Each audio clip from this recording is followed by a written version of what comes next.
Уважаеми другари, тази вечер ще ви бъде отправено обръщение. Това е важно за нашето бъдещо развитие и е необходимо да бъде много добре разбрано и запомнено.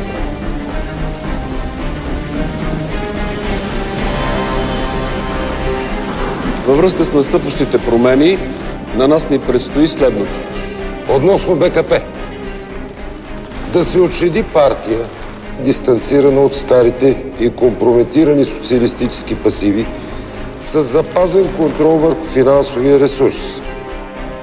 Изнасяне на държавния капитал в чужбина, чрез предприятията второ направление и връщането му под форма на чужди инвестиции. Да създадем удобна и контролируема опозиция. Водачите й да са предварително утвърдени от специалните служби, а лидерите й да са изцяло зависими от нас, чрез политическа лоялност, физически зависимости или чрез компромати. Ако такива не са констатирани, да се изфабрикуват. Населението да се разделя и противопоставя периодически, социално, икономически, политически и етнически. Да се създадат партии и движения, отговарящи на изброените профили. Чрез приватизация да се раздаде индустриалния капитал на безценица на наши фирми. Населението да се провокира за участие чрез тъй наречените работнически дружества, отнасящо се обаче само за предприятия с неизбежна ликвидация. Стопанската сфера да се раздели на територии по интереси, които ще се управляват от тъй наречените бизнесмени, наложени от нас. А ако някой от тях се опита да навлезе в политиката или в чужда територия, да се ликвидира, а бизнеса му да се оглави от друг. Да се създадат престъпни групи на райони, които да контролират търговски територии с цел монопол на пазара, създавайки охранителни звена. Ако тези звена изместят центъра на задачата си или решат да се превърнат в икономически субекти, да бъдат ликвидирани. Да се създаде алтернативен синод с цел компрометиране на църквата.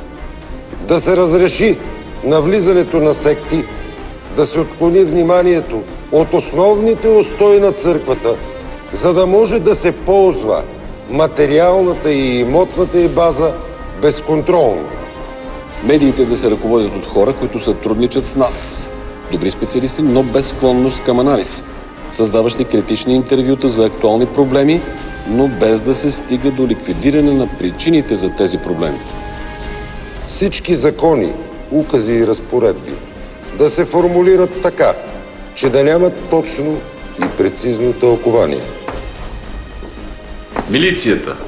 Да се увеличи числения състав за сметка на армията, като се използват хора без необходимата квалификация. Да се работи с лоша материална база и ниски заплати. В армията. Военно-промишления комплекс да бъде ликвидиран поетапно. Всички държавни служители да получават ниски заплати. Това специално се отнася за здравните работници, просветата и образованието.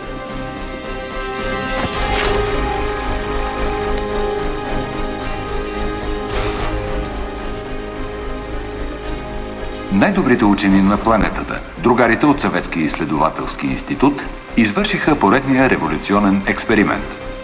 В аквариум при лабораторни условия се заселиха рояк насекоми тип бълха.